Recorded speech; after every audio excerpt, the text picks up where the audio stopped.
Salam belajar. Apakah Anda ingin memulai usaha sendiri namun belum tahu apa itu pengurus perseroan? Apabila iya, berikut akan saya sampaikan apa sih pengurus perseroan yang diperlukan dalam mendirikan suatu perseroan terbatas. Simak video ini sampai habis sehingga Anda memahami secara keseluruhan apa pemahaman mengenai pengurus perseroan.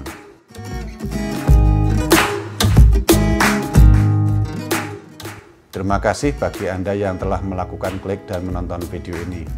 Channel ini merupakan channel tutorial bagaimana melakukan manajemen bisnis yang merupakan kunci bisnis jangka panjang. Untuk itu, jangan lupa tekan tombol subscribe dalam channel ini sehingga Anda tidak ketinggalan video-video tentang manajemen bisnis.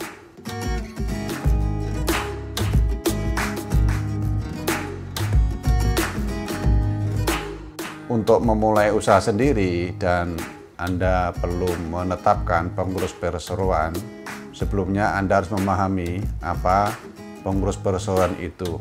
Ada dua aspek yang diperlukan dalam memahami pengurus perseroan, yaitu aspek legal dan secara operasi sehari-hari.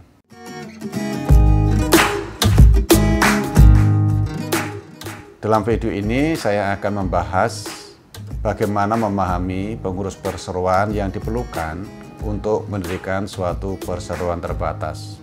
Ada dua aspek yang dijadikan dasar untuk memahami pengurus perseroan, yaitu berdasarkan legal, yaitu Undang-Undang PT, dan yang kedua adalah berdasarkan implementasi sehari-hari.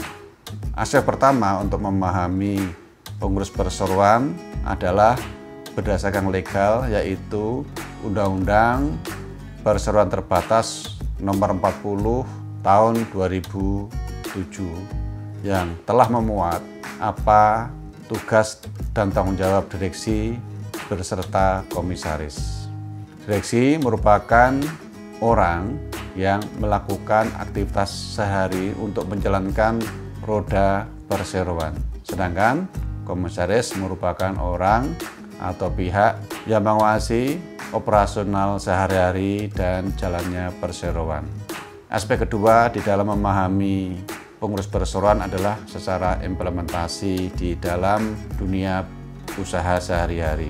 Seperti tadi telah disebutkan bahwa menurut Undang-Undang PT Nomor 40 Tahun 2007 bahwa pengurus perseroan terdiri dari dua, yaitu direksi dan komisaris. Dalam dunia nyata, direksi adalah merupakan orang yang melakukan pengelolaan usaha sehari-hari, dari usaha pemasaran, penjualan, produksi, pengadaan, keuangan, administrasi, dan lain-lain. Semua operasi perusahaan dijalankan oleh direksi.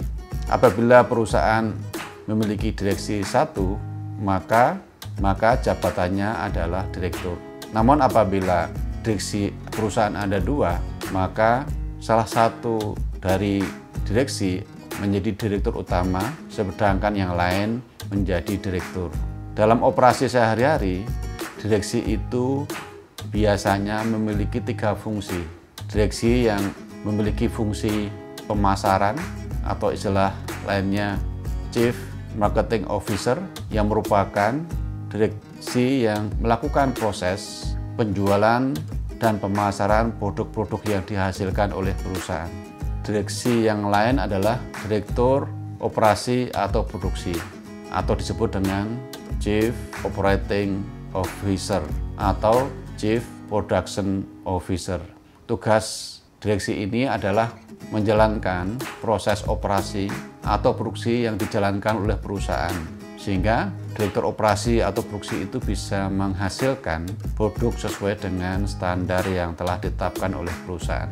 Nama direksi lain yang biasanya terjadi dalam perusahaan adalah direktur keuangan atau disebut dengan Chief Financial Officer, yang biasanya direksi ini melakukan fungsi pengaturan keuangan usaha secara keseluruhan. Bentuk pengurus perseroan yang lain adalah komisaris.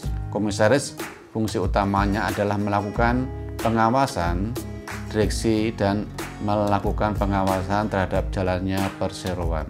Komisaris apabila satu, maka disebut dengan komisaris. Namun apabila komisaris lebih dari satu, maka salah satu komisaris diberikan nama komisaris utama, yang lainnya adalah komisaris. Pengurus perseroan sesuai dengan ketentuan undang-undang itu merupakan pengurus yang melakukan tanggung jawab renteng terhadap jalannya perusahaan sesuai dengan tugas dan tanggung jawab yang telah dimilikinya.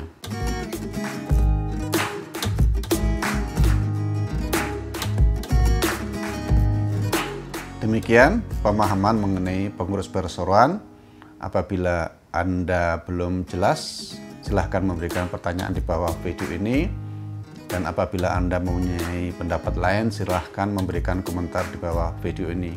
Terima kasih. Salam belajar.